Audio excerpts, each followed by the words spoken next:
ನಮಸ್ಕಾರ. ಅಶ್ವವೇಗ ನ್ಯೂಸ್ನ ವಿಶೇಷ ಕಾರ್ಯಕ್ರಮಕ್ಕೆ ಸ್ವಾಗತ. ನಾನು ಶ್ರೀನಿವಾಸ್ ವೈದ್ಯ. ಗ್ಯಾರಂಟಿ ಯೋಜನೆಗಳ ಆಸೆ ತೋರಿಸಿ ಕಾಂಗ್ರೆಸ್ ಪಕ್ಷ ಕರ್ನಾಟಕದ ರಾಜ್ಯದಲ್ಲಿ ಅಧಿಕಾರದ ಚುಕ್ಕಾಣಿ ಹಿಡಿದಿದ್ದು ಎಲ್ಲರಿಗೂ ಗೊತ್ತಿರುವಂತಹ ಸಂಗತಿ.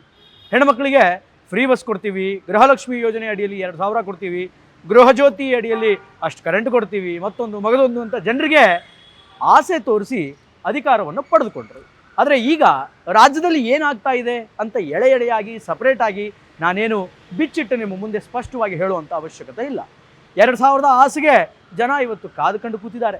ನಮ್ಮನೆಗೆ 2,000 ಬರ್ತಾ ಇಲ್ಲ, ನಮಗೆ 2,000 ತಲುಪ್ತಾ ಇಲ್ಲ ಅನ್ನೋದೇ ಈಗಿನ ಮಹಿಳೆಯರ, ಅಂದರೆ ಈಗಿನ ಕರ್ನಾಟಕದ ಗೃಹಲಕ್ಷ್ಮಿಯರ ದೊಡ್ಡ ಆರೋಪ ಆಗಿದೆ. ಸರ್ಕಾರವನ್ನು ದೂಷಿಸ್ತಾ ಇದ್ದಾರೆ. ಆದರೆ ಸರ್ಕಾರ ಈಗ ಒಂದು ಹೊಸ ಬಾಂಬನ್ನು ಹಾಕಿದೆ.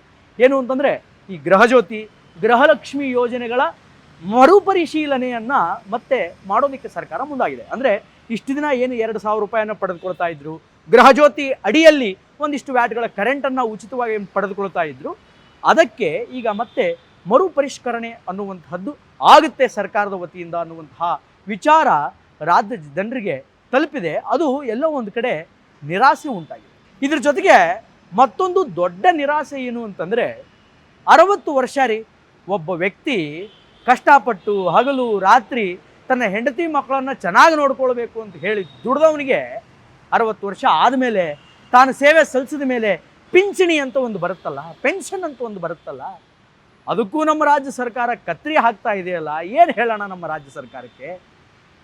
ಒಂದಲ್ಲ ಎರಡಲ್ಲ ಸ್ನೇಹಿತರೆ, 16 ಲಕ್ಷ ಜನ ಪಿಂಚಣಿದಾರರಿಗೆ ಪಿಂಚಣಿಯನ್ನು ಸ್ಥಗಿತ ಮಾಡಿದೆ ನಮ್ಮ ಘನವೆತ್ತ ರಾಜ್ಯ ಸರ್ಕಾರ. 16 ಲಕ್ಷ ಜನ.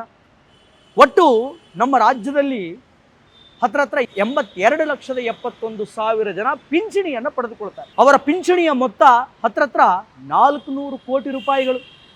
ಆದರೆ ಈಗ 16 ಲಕ್ಷ ಜನರ ಪಿಂಚಣಿಯನ್ನು ಸ್ಥಗಿತಗೊಳಿಸಿ ಹತ್ರ 150 ಕೋಟಿ ರೂಪಾಯಿಗಳನ್ನು ಉಳಿತಾಯ ಮಾಡೋಕ್ಕೆ ಮುಂದಾಗಿದೆ ಡಿ ಕೆ ಶಿವಕುಮಾರ್ ಅವರ ಕರ್ನಾಟಕದ ಕಾಂಗ್ರೆಸ್ಸಿನ ಸರ್ಕಾರ. ಯಾಕ್ರಿ 16 ಲಕ್ಷ ಜನ ಪಿಂಚಣಿದಾರರ ಪಿಂಚಣಿಯನ್ನು ಹೋಲ್ಡ್ ಮಾಡಿದ್ದೀರಿ, ಸ್ಟೇ ಮಾಡಿದ್ದೀರಿ, ಸ್ಥಗಿತಗೊಳಿಸಿದ್ದೀರಿ ಅಂತ ಪ್ರಶ್ನೆ ಮಾಡಿದರೆ ಕುರುಡು ನೆಪಗಳನ್ನು ರಾಜ್ಯ ಸರ್ಕಾರ ಹೇಳ್ತಾ ಇದೆ. ಕುರುಡು ನೆಪಗಳನ್ನು ಹೇಳ್ತಾ ಇದೆ. ಸರಿಯಾದ ದಾಖಲಾತಿ ಕೊಟ್ಟಿಲ್ಲ, ಸರಿಯಾದ ವಾರ್ಷಿಕ ಆದಾಯದ ಪತ್ರಗಳನ್ನು, ದಾಖಲೆಗಳನ್ನು ಕೊಟ್ಟಿಲ್ಲ, ಸರಿಯಾದಂತಹ ರೆಸಿಡೆನ್ಷಿಯಲ್ ಅಡ್ರೆಸ್ಸನ್ನು ಪ್ರೊವೈಡ್ ಮಾಡಿಲ್ಲ ಅನ್ನುವಂತಹ ಕುರುಡು ನೆಪಗಳನ್ನು, ಕುರುಡು ಕಾರಣಗಳನ್ನು ರಾಜ್ಯ ಸರ್ಕಾರ ಕೊಡ್ತಾ ಇದೆ. ಇದು ಎಷ್ಟರ ಮಟ್ಟಿಗೆ ಸಮಂಜಸ? ಇದು ಎಷ್ಟರ ಮಟ್ಟಿಗೆ ನ್ಯಾಯ? ಜನ ಯಾವತ್ತೂ ಕೂಡ ನೀವು ನಮಗೆ ಉಚಿತ ಯೋಜನೆಗಳನ್ನು ಕೊಡಿ, ಈ ಗ್ಯಾರಂಟಿಗಳನ್ನು ಕೊಡಿ ಅಂತ ಕೇಳಿಲ್ಲ. ಅಧಿಕಾರಕ್ಕೆ ಬರಬೇಕು, ಅಧಿಕಾರದ ಚುಕ್ಕಾಣಿಯನ್ನು ಹಿಡಿಬೇಕು ಅನ್ನುವಂತಹ ಪರಮ ದುರಾಸೆಯಿಂದ ರಾಜ್ಯದ ಜನರನ್ನು ಒಂದು ಹಂತಕ್ಕೆ ಸೋಮಾರಿ ಮಾಡಿದ್ದು ಇದೇ ನಿಮ್ಮ ಕಾಂಗ್ರೆಸ್ ಸರ್ಕಾರ. ಆದರೆ ಕೊಟ್ಟ ಮಾತನ್ನು ಉಳಿಸ್ಕೊಳ್ಬೇಕಲ್ವಾ? ಅದು ನಿಮ್ಮ ಕರ್ತವ್ಯ ಅಲ್ವಾ? ಆದರೆ ಈಗೇನು ಮಾಡ್ತಾ ಇದ್ದೀರಿ? ಏನು ಮಾಡ್ತಾ ಇದ್ದೀರಿ? ಸರಿಯಾದ ಆ್ಯನ್ಯುವಲ್ ಇನ್ಕಮ್ ಸರ್ಟಿಫಿಕೇಟ್ಸ್ಗಳನ್ನು ಕೊಟ್ಟಿಲ್ಲ ಅಂತ ಹೇಳಿ ಹತ್ರ 45,323 ಜನರ ಪಿಂಚಣಿಯನ್ನು ಹೋಲ್ಡ್ ಮಾಡಿದ್ವಿ. ಆ್ಯನ್ಯುವಲ್ ಸರ್ಟಿಫಿಕೇಟ್ ಕೊಟ್ಟಿಲ್ಲ ಅಂತ. ಸರಿಯಾದ ರೆಸಿಡೆನ್ಷಿಯಲ್ ಅಡ್ರೆಸ್ ಇಲ್ಲ ಅಂತ ಹೇಳಿಬಿಟ್ಟು 2 ಲಕ್ಷ ಚಿಲ್ಲರೆ ಜನರ ಪಿಂಚಣಿಯನ್ನು ಹೋಲ್ಡ್ ಮಾಡಿದ್ದೀರಿ. ಡಾಕ್ಯುಮೆಂಟೇಷನ್ ಪರ್ಫೆಕ್ಟ್ ಆಗಿಲ್ಲ, ಕೆಲವರು ಸರಿಯಾದ ದಾಖಲಾತಿಗಳನ್ನು ಕೊಟ್ಟಿಲ್ಲ ಪಿಂಚಣಿಗೆ ಅಂತ ಹೇಳಿ 13,932 ಜನರ ಪಿಂಚಣಿಯನ್ನು ಸ್ಥಗಿತಗೊಳಿಸಿದ್ದೀರಿ. ಇದೆಲ್ಲ ಈಗಿನ ಕಾಂಗ್ರೆಸ್ ಸರ್ಕಾರ ಕೊಟ್ಟಂತಹ ಕಾರಣ. ಒಟ್ಟು 16 ಲಕ್ಷ ಜನರ ಪಿಂಚಣಿ ಅನ್ನೋದು ಹೋಲ್ಡ್ ಆಗಿದೆ.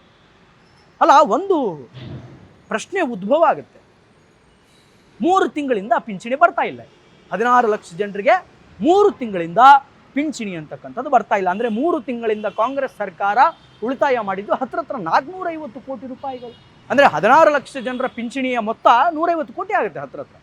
ಅಂದರೆ 450 ಕೋಟಿಯನ್ನು ಇವರು ಉಳಿತಾಯ ಮಾಡಿದರು.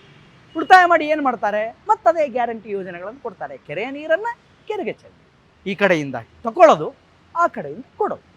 ಸೊ ಈ ಪಿಂಚಣಿದಾರರಿಗೆ ಮತ್ತೆ ಮೊದಲನೇ ಥರ ಪಿಂಚಣಿ ಬರೋದು ಯಾವಾಗ? ಈಗ ಇಷ್ಟೆಲ್ಲ ನೆಪ ಹೇಳ್ತಾ ಇದ್ದೀರಲ್ಲ, ದಾಖಲಾತಿಗಳು ಸರಿ ಇಲ್ಲ, ಆ್ಯನ್ಯುವಲ್ ಇನ್ಕಮ್ ಸರ್ಟಿಫಿಕೇಟ್ಸ್ಗಳನ್ನು ಸರಿಯಾಗಿ ಅವರು ಪ್ರೊವೈಡ್ ಮಾಡಿಲ್ಲ, ಕೊಟ್ಟಿಲ್ಲ, ಅದರ ಜೊತೆಗೆ ರೆಸಿಡೆನ್ಷಿಯಲ್ ಅಡ್ರೆಸ್ಗಳನ್ನು ಸರಿಯಾಗಿ ಕೊಟ್ಟಿಲ್ಲ ಅಂತ. ಮತ್ತು 3 ತಿಂಗಳಿಂದ ಹೆಂಗೆ ಕೊಡ್ತಾ ಇದ್ರಿ ನೀವು ಇವರಿಗೆ ಪಿಂಚಣಿಯನ್ನು, ಪೆನ್ಷನನ್ನು? This is the question. ಆದ್ದರಿಂದ ರಾಜ್ಯದ ಜನರಿಗೆ ನಿರಾಸೆಯನ್ನು ಮಾಡಬೇಡಿ. ಅಧಿಕಾರದಲ್ಲಿದ್ದೀರಿ, ಅಧಿಕಾರದ ನಿರ್ವಹಣೆಯನ್ನು ಮಾಡ್ತಾ ಇದ್ದೀರಿ, ಅದನ್ನು ಸರಿಯಾಗಿ ಮಾಡಿ. ರಾಜ್ಯದ ಜನರಿಗೆ ಏನು ಮಾತು ಕೊಟ್ಟಿದ್ದೀರಿ ಆ ಮಾತಿನ ಮೇಲೆ ನಿಲ್ಲಿ. ತೀರಾ ರಾಜ್ಯದ ಜನರ ಆಕ್ರೋಶಕ್ಕೆ ಕಾಂಗ್ರೆಸ್ ಸರ್ಕಾರ ತುತ್ತಾಗೋದು ಬೇಡ. ಆಗ್ತಾ ಇದೆ, ಬಟ್ ಆಗೋದು ಬೇಡ ಅನ್ನೋದೇ ಎಲ್ಲರ ಆಶಯ. ಒಟ್ಟಾರೆಯಾಗಿ ಇದು ಈ ಹೊತ್ತಿನ ವಿಶೇಷ. ನಿರಂತರ ಸುದ್ದಿಗಾಗಿ ನೋಡ್ತಾ ಇರಿ ಅಶ್ವವೇಗ ನ್ಯೂಸ್.